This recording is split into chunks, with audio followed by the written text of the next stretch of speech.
No perfil de hoje, eu converso com o talentosíssimo e muito reconhecido jornalista Zuenir Ventura.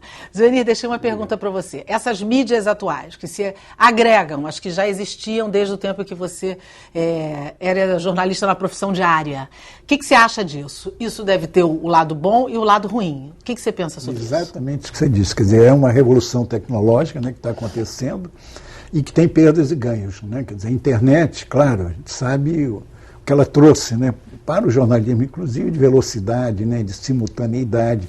Você hoje tem, né, quer dizer, o jornalismo, o tempo real, né, você trabalha, né, quase que o tempo. Enfim, agora, por outro lado, trouxe problemas, né, quer dizer, a internet, eu não acho, por exemplo, que ela substitua o jornalismo. As pessoas, não, hoje todo mundo tem o direito de informar, tem o direito, né, de ser jornalista, de dar notícia e tal. O problema é que o jornalismo não é só aquela coisa que você vê na esquina e diz, né, jornalismo você tem que saber quem sabe, procurar, explicar, ver, para uma informação, uma notícia, não é só aquele flagrante, né, Então tem um certo equívoco nessa relação de achar que, isso por um lado, né, que o jornalismo, basta você ver, chegar a escrever, isso não é muito mais do que isso. Tá? Por outro lado, há um problema ético, né, com a internet, é que, só para você ter uma ideia, por exemplo, eu já fui assassinado pela internet, né? Durante Morre gente toda hora. Toda hora, né? Quer dizer, alguém. E eu ainda digo, olha, parece que não era verdade, né? Mas, enfim, tem isso, né? Sem falar de desapropriar, por exemplo, o Veríssimo, meu querido amigo Luiz Fernando Veríssimo, vários artigos, tem uma crônica dele famosíssima, chama Quase, que ele nunca escreveu, né? Mas isso até na parte folclórica. Agora tem reputações que às vezes, né, são. Quer dizer, há uma impunidade na internet. Pelo amor de Deus, eu não estou pensando em censura na internet, não. Nós já vivemos censura, eu já vivi. Você viveu e sabe o quanto é ruim, né? Mas é preciso um filtro, é preciso uma coisa, um autocontrole, alguma coisa que evite, né, essa... Você joga, às vezes, uma reputação das pessoas ali. Isso é grave, Isso né? é grave, porque você, às vezes, não tem como reparar, entendeu? Não tem como reparar, então desmentido, enfim, quem viu uma, não leu um, não leu outro, enfim, é muito complicado. Agora, veio para ficar, né, eu acho que essa consciência de que, né, uma revolução tecnológica, mas ela precisa ser realmente aprimorada, aperfeiçoada e de alguma maneira, né, tem que ser regulamentada, né, do ponto de vista ético, né? Porque a ética ali realmente às vezes passa longe, né? É verdade. Isso eu acho que é um dos pontos mais graves, é isso que você citou, a questão da ética. As pessoas perderam um pouco, né? Um pouco, eu chamo de território livre, mas o que há de, né, enfim, de abuso, né, abuso de liberdade, abuso, né, você joga com a reputação das pessoas. E às vezes ofensivamente, Ofensivamente. Eu há pouco tempo fiz uma pesquisa, uma palestra que eu ia fazer, sobre essa coisa, né, que tem até um nome técnico que eu não me lembro agora, de você, quer dizer, colocar, né, era a história de uma moça, por exemplo, que o ex-marido, se separaram, colocou na internet que ela era uma garota de programa e deu o telefone, deu tudo e tal. E ela disse, isso acabou com a minha família, com meus filhos e tal, casaram. E como é que você vai desfazer isso? Né? Ela diz, eu não consigo refazer, porque eu fiquei como uma garota de programa. Você acha que tem algum mecanismo para se minorar essas situações? Eu acho que tem, não pode ter impunidade, né? Quer dizer, a gente sabe, eu sempre disse que no Brasil o problema não era da corrupção, era da impunidade, né? Eu acho que também na internet é isso, não é? Que eu não quero que, né, que haja, né, enfim, qualquer obstrução do ponto de vista. Mas é preciso ter, né, não pode ser impune. Você não pode fazer uma coisa dessa, né, sem que. Eu acho que essa consciência está sendo, até pelos provedores, né, pelas autoridades, então, que você precisa ter um momento de uma possibilidade de punir quem faz uma coisa dessa. E eu estou dando um exemplo, havia vários exemplos assim. Né, dessa possibilidade que você tem de usar, né, uma pessoa do jeito que você quer, fazendo coisas como essa, né? Imagina. Que destrói realmente. Destrói, né? Não contribui em coisa alguma. Zuenir, você disse que na sua vida quase todas as coisas aconteceram por acaso.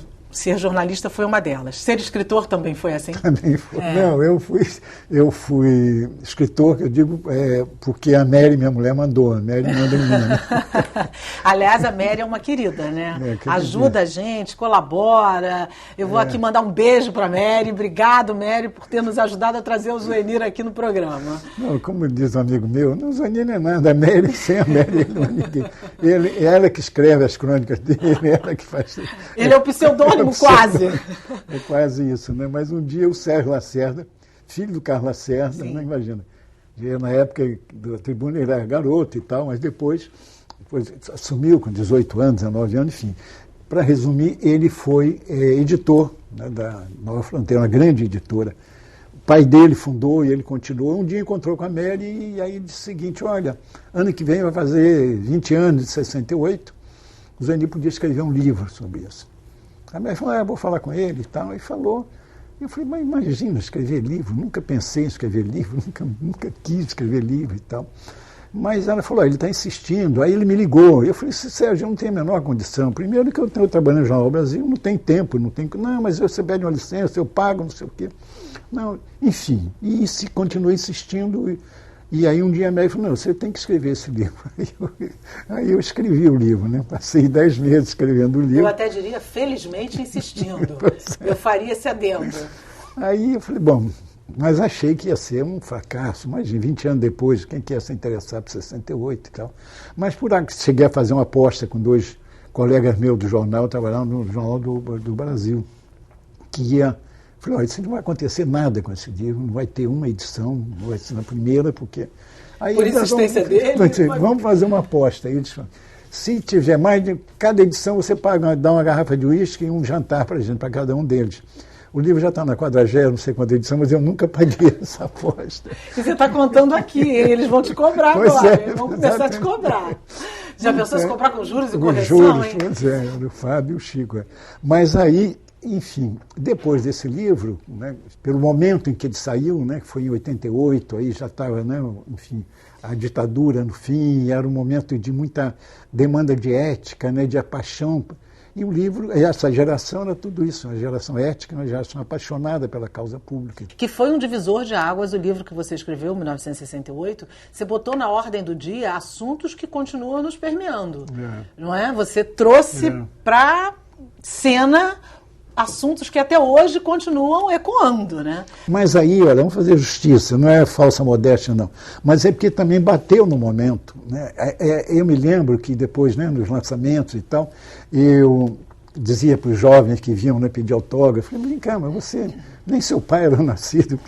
Mas tinha um negócio, Rogério, que eu chamei de a nostalgia do não vivido.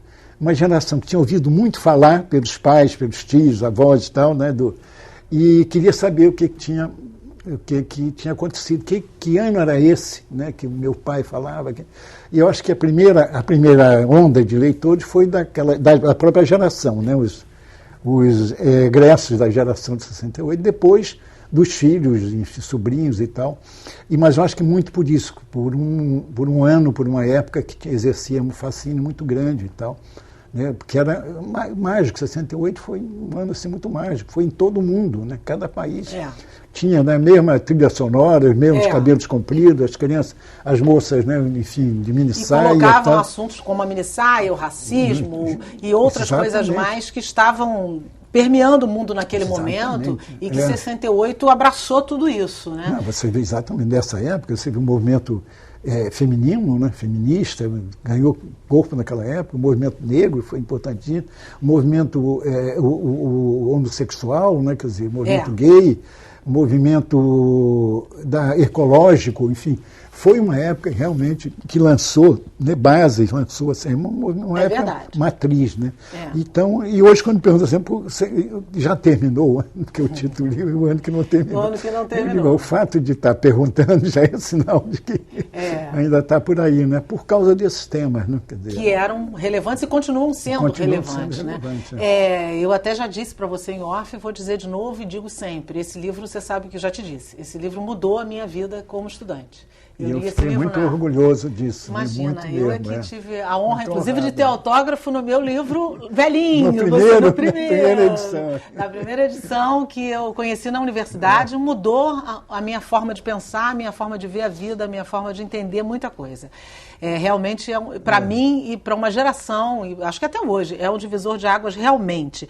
Qual o legado que você acha que essa geração deixou e que a gente poderia considerar mais importante, digamos assim? Eu acho que foi a ética, né?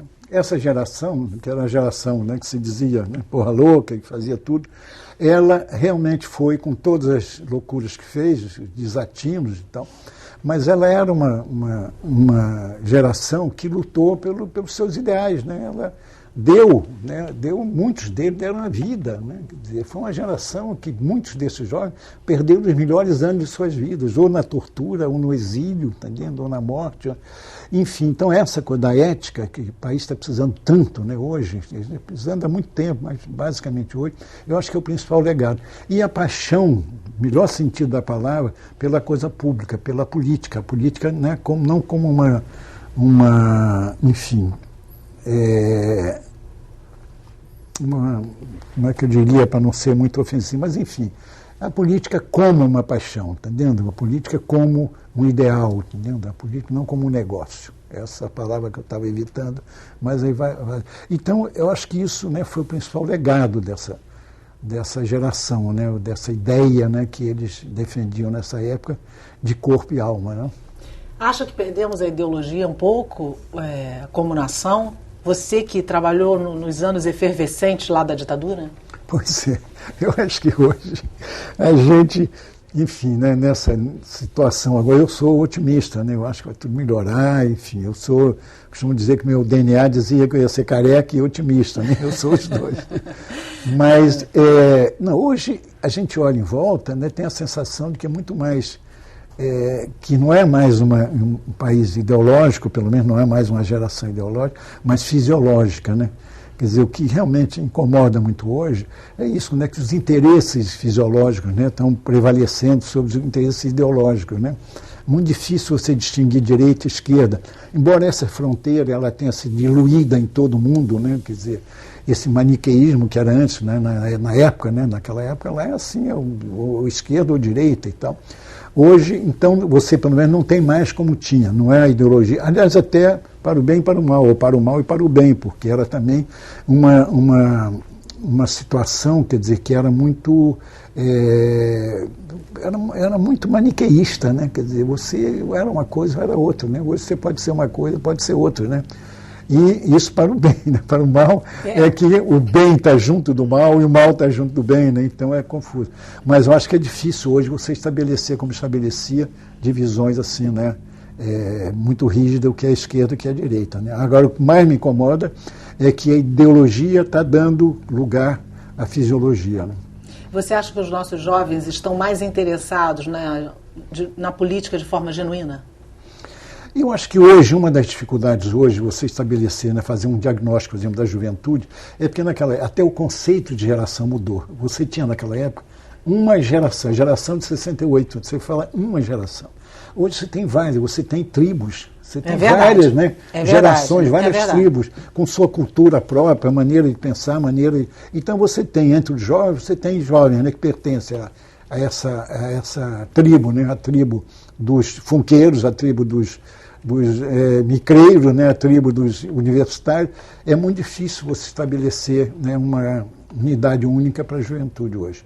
Eu ainda acredito muito na juventude. Eu acho que todos os grandes momentos no país, eles acabaram tendo, né, quer dizer, a contribuição dos jovens, os jovens, estudantes, sobretudo. E a gente teve alguns momentos assim, né, 2013 houve um ensaio.